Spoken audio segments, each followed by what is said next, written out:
Operation सिंदूर की शुरुआत 7 मई 2025 की रात जब भारत ने ऑपरेशन सिंदूर शुरू किया, दुनिया सांस थामे देख रही थी।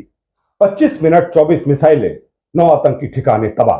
लेकिन ये सिर्फ एक सैन्य कार्रवाई नहीं थी, ये दो परमाणु ताकतों भारत और पाकिस्तान के बीच अघोषित युद्ध का आगाज था। 4 दिन के तनातनी हमले, पलटवार और फिर युद्ध विराम, जिसमें अमेरिका की अहम भूमिका रही। सवाल यह है, क्या भारत जीता, क्या पाकिस्तान हारा, और सबसे बड़ा सवाल, ये युद्ध क्यों रुकना जरूरी था? आज हम इन सवालों के जवाब तलाशेंगे। नमस्कार, मैं हूं आलोक और आप देख रहे हैं नेशन न्यूज 7।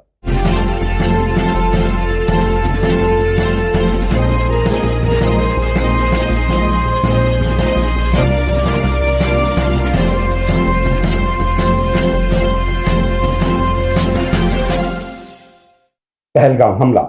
युद्ध की चिंगारी 22 अप्रैल 2025 पहलगाम जम्मू कश्मीर की शांत वादी में आतंकियों ने 6 मासूमों की जान ले ली। हिंदू पुरुषों को निशाना बनाया गया, मंदिरों पर हमले हुए।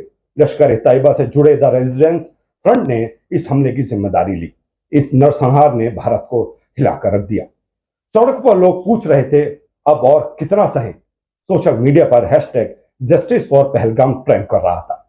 15 दिन बाद भारत ने जवाब दिया ऑपरेशन सिंदूर के साथ। लेकिन इस ऑपरेशन ने परमाणु युद्ध का खतरा क्यों बढ़ा दिया? आइए समझते हैं। भारत का करारा जवाब। 6-7 मई 2025 की रात 1:05 से 1:30 बजे तक सिर्फ 25 मिनट में भारतीय सेना, नौसेना और वायुसेना ने पाकिस्तान और पाकिस्तान अधिकृत कश्मीर यानी पीओके में 9 आतंकी ठिकानों को नेस्तनाबूद कर दिया। भारतीय वायुसेना ने राफेल मिग-29 और सुखोई 30 जेट्स का इस्तेमाल किया, जो स्कैल्प क्रूज मिसाइलों, हैमर, प्रिजनर गाइडेड बमों और लैट्रिन मुनिशंस ने लैस थे। ब्रह्मोस मिसाइलों और S-400 एयर डिफेंस सिस्टम ने ऑपरेशन को अचूक बनाया। मुजफ्फराबाद में लश्कर तैयबा का बिलाल कैंप, कोटली में हिजबुल मुजाहिदीन का बरनाला कैंप, सियालकोट में जैश ए मोहम्मद का सरजल कैंप और बहावलपुर में जैश का मरकज सुभान अल्लाह मुरिदके का मरकज तैयबा, जहां 26/11 के आतंकी अजमल कसाब और डेविड हेडली को प्रशिक्षण मिला, ध्वस्त किए गए। 100 से अधिक आतंकी मारे गए, जिसमें जैश ए मोहम्मद के चीफ मौलाना मसूद अजहर के परिवार के 14 लोग शामिल थे। लश्कर तैयबा के कमांडर अब्दुल रहमान मक्की और हिजबुल के क्षेत्रीय नेता बशीर अहमद मीर की भी मौत हुई। पाकिस्तान के HQ-9 एयर डिफेंस सिस्टम और लाहौर के रडार स्टेशन को भारी नुकसान पहुंचा। भारत का पक्ष, कोई सैनिक हताहत नहीं हुआ। भारतीय नौसेना ने अरब सागर में अपनी ताकतवर मौजूदगी से पाकिस्तानी नौसेना को बंदरगाहों तक सीमित कर दिया। पाकिस्तान का पलटवार। ऑपरेशन सिंदूर से बौखलाए पाकिस्तान ने 8 मई को जवाबी कार्रवाई की। उसने LOC पर पुंछ, रजौरी क्षेत्र में तोपखानों से गोलीबारी शुरू की और 300 जेट तैनात किए। पाकिस्तानी ड्रोन ने जालंधर, जम्मू, श्रीनगर और अमृतसर सहित 15 भारतीय शहरों को सैन्य ठिकानों पर हमले की कोशिश की। पाकिस्तान ने चीनी JF-17 थंडर जेट्स, तुर्की से बायरकर ड्रोन और CSS-4 बैलिस्टिक मिसाइलों का इस्तेमाल किया। लेकिन भारत के S-400 सिस्टम ने इनमें से ज्यादातर मिसाइलों को नष्ट कर दिया। नुकसान।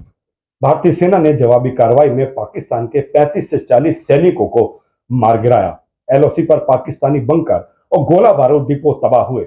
भारत में 3 नाग येलोस्टोन ड्रोन हमले नाकाम रहे, लेकिन पुंछ में गोलाबारी से 5 भारतीय जवान शहीद हुए।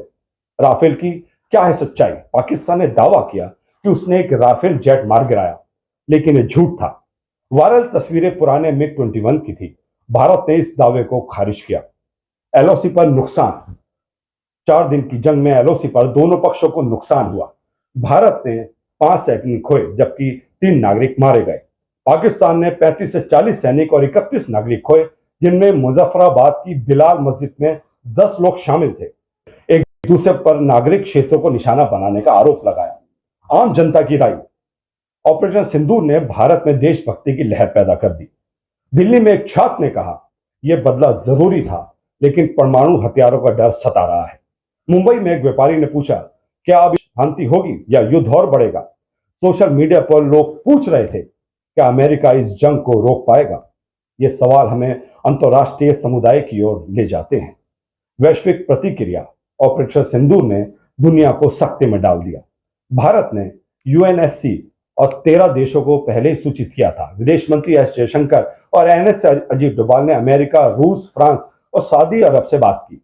भारत का कहना था यह आतंकवाद के खिलाफ कार्रवाई थी, ना कि युद्ध। लेकिन पाकिस्तान के 170 परमाणु हथियार और उसकी पहले इस्तेमाल नीति ने खतरे को बढ़ा दिया। भारत के 180 परमाणु हथियार और नो फर्स्ट यूज नीति ने उसे संयमित रखा। अमेरिका राष्ट्रपति डोनाल्ड ट्रंप ने मध्यस्थता की।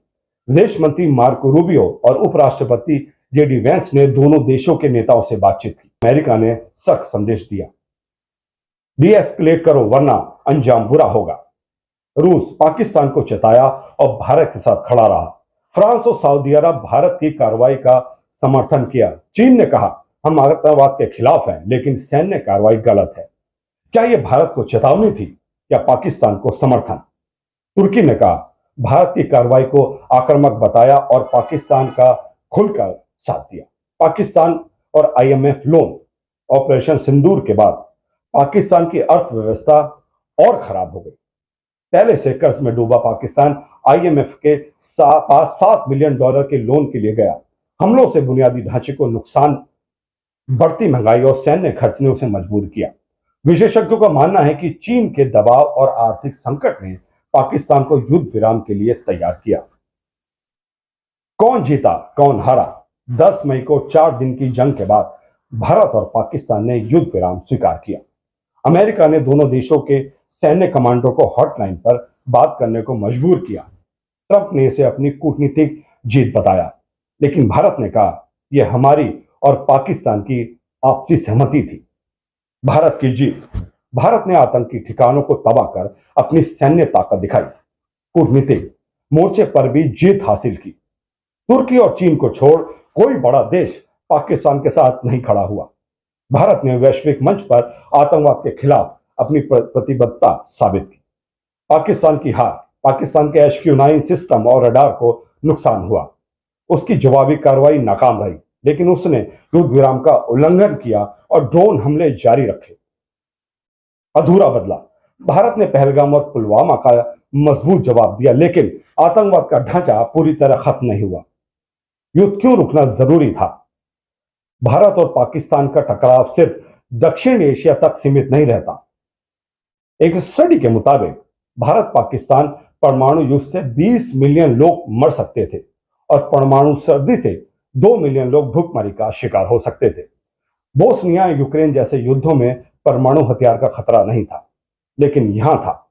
रूस के पास 5580 हथियार और अमेरिका के पास 5000 हथियार जैसे देशों के मुकाबले भारत 180 और पाकिस्तान 170 की ताकत कम है। लेकिन दक्षिण एशिया में यह टकराव वैश्विक संकट पैदा कर सकता था, इसलिए अमेरिका, रूस और यूएन ने इसे रोका। अब इसके आगे क्या होगा? ऑपरेशन सिंदूर ने भारत की ताकत दिखाई, लेकिन परमाणु खतरे ने दुनिया को डरा दिया। अमेरिकी मध्यस्थता ने युद्ध रोका, लेकिन सवाल अनसुलझे हैं। क्या पाकिस्तान अब आतंकवाद बंद करेगा? क्या भारत और सख्ती करेगा? सस्पेंस अभी बाकी है। क्या ये शांति स्थायी होगी?